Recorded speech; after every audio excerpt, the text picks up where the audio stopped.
Konami Studios. Eternals, issue number 4. That's right, folks. We got a movie coming out in November. So far, it's the only Marvel Cinematic Universe property we've seen no merchandising for, no trailers or teasers.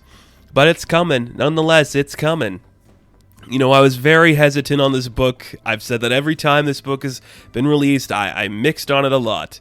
But this issue, it might have been the one to finally click into my brain that made me go, okay, I see what Kieran Gillen is doing here. I understand the way he's trying to tell this story, the characters he is playing with, the mythos he is building, and I'm starting to really enjoy myself. I'm actually looking forward to watching the movie, and I'm looking forward to seeing what comes next in this book, and I think that's a very impressive thing to do, get somebody who is like, I don't care, to be like, okay, I'm curious.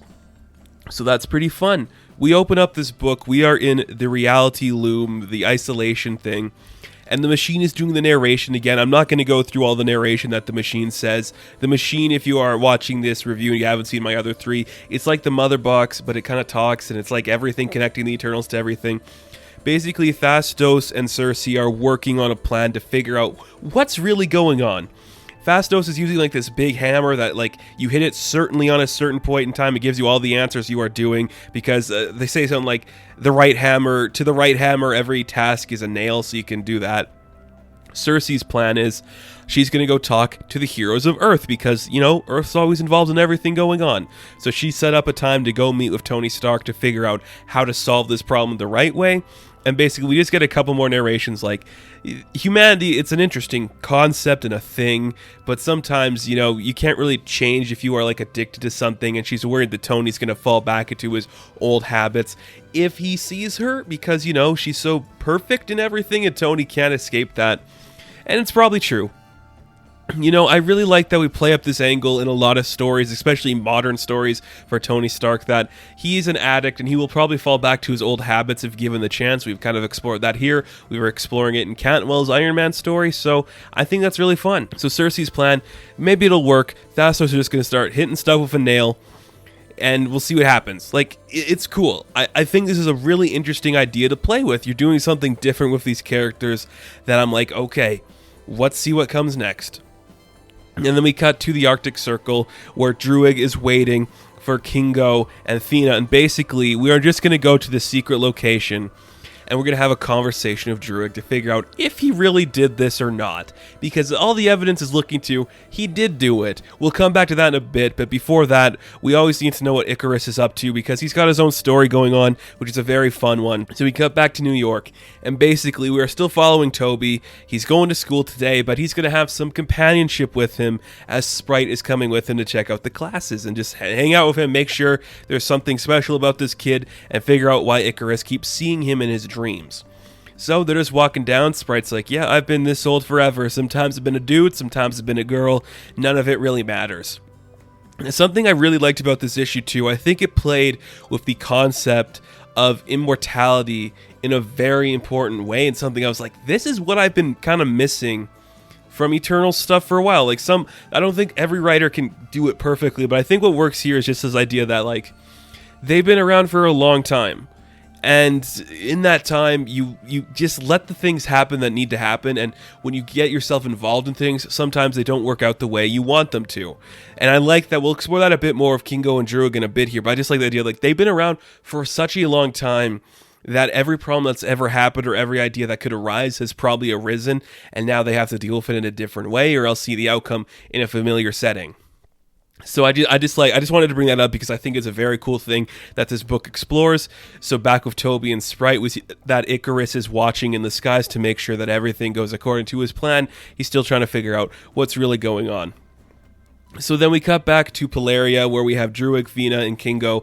And basically, there's 2 parts to this story. The first part is like Thena and Kingo like figuring out how are we going to get the information to what really happened from the mind of Druig. We going to do some good cop, bad cop stuff? Probably.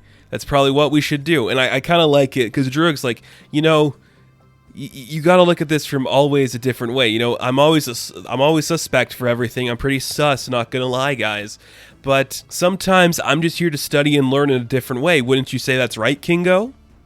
And then we cut back to a flashback that happened a long time ago. So I believe what they said, that it's 1241 and the Mongol horde of Batu is invading Europe. So basically, we are seeing that Druig and Kingo are kind of like on the opposing sides of this war, and we don't really know what the right part is, and if like everything about that. It's just really fascinating. So Kingo, of course, is on the side of good, or whatever you consider good in that sense. Probably Europe, of course.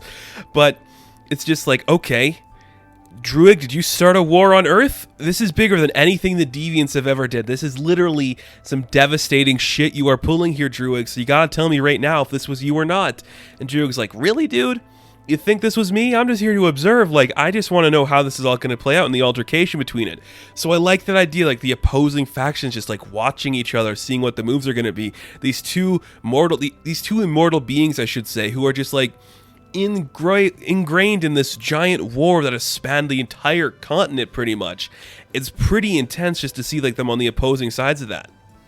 But at the end of the day, they are still eternal, so they still have that already elongated history of knowing each other. So it's not like this conflict, like we're instantly going to attack and go into a big war ourselves. It's more like, if you did this, I'm going to come for you and I'm going to kill you and make sure you never come back. And if you do, I'm going to make sure you never touch humanity again or ruin that stuff. But Druig's like, I get it, man, but I just need to see how this plays out. Like, the world is going to change because of the events we are seeing here. So I want to see how that happens. I want to learn. I want to see what the entire circumstance is going to be.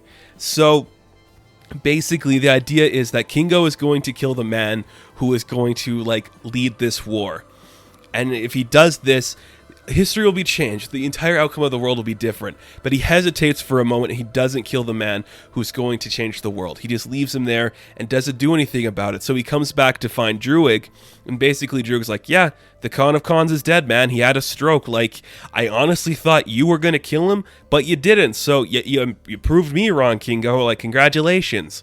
And again, you think for a minute Kingo's going to be like, you son of a bitch, you set this up. Like, I don't understand why, but instead he's like, okay, I guess this was destined to happen. My interference or my involvement or whatever involvement you may have had doesn't matter anymore because it's done. So the two of them just like, they kind of team up together. They go on horseback. They're like, I guess we're just going to see how the world changes because of these transgressions. And it's just so casually nonchalant that they react to this. I'm like, I believe that. Like, that makes sense that these guys would just be like, okay, what's the next chapter is in our lives. I think that's very cool. So because of this factor, and because Druig had nothing to do with the events of the Khan of Khans, we see that in the present day, Kingo's like, maybe we shouldn't be so judgmental of this guy, because he does just want to learn. He wants to understand the way the world works. And I think it makes sense. Like, Kingo's not going to make the same mistake twice of thinking it's going to be Druig, because the entire world could fall apart. So Thena's like, I guess, like, I don't think so, but hey, I guess we'll see what happens. And as they're just standing there having their conversation, who bursts through the room but none other than Thanos? And I really like it. I think, I've been hesitant and skeptical on Assad Ribic's art for most of the book, but the Thanos stuff looks really cool. It's got a very nice look to it. It's very engaging and tense and scary and frightening. So they all start to attack Thanos. It looks like things are going their way, but Kingo and Thena get knocked down, leaving Druig to have like some weird mindscape thing. He sends Thanos to like this weird room where they have like a normal conversation, and basically you're like, okay, we're setting something up here. And then suddenly Druig gets him knocked down. He's done. And in the real, like, out of the mindscape, Thena gets like a great stab into Thanos. Kingo comes in for the finishing kill. Thanos vanishes before any of that happens. You're like, okay, Thanos is still our main killer here. I wonder what's going to happen next. And we have to put a team together. We have to figure out what we're going to do next and what our next step is going to be. We got to figure out somebody who can help us kill Thanos and figure out, maybe it's not Druig that's doing this, but who's it going to be?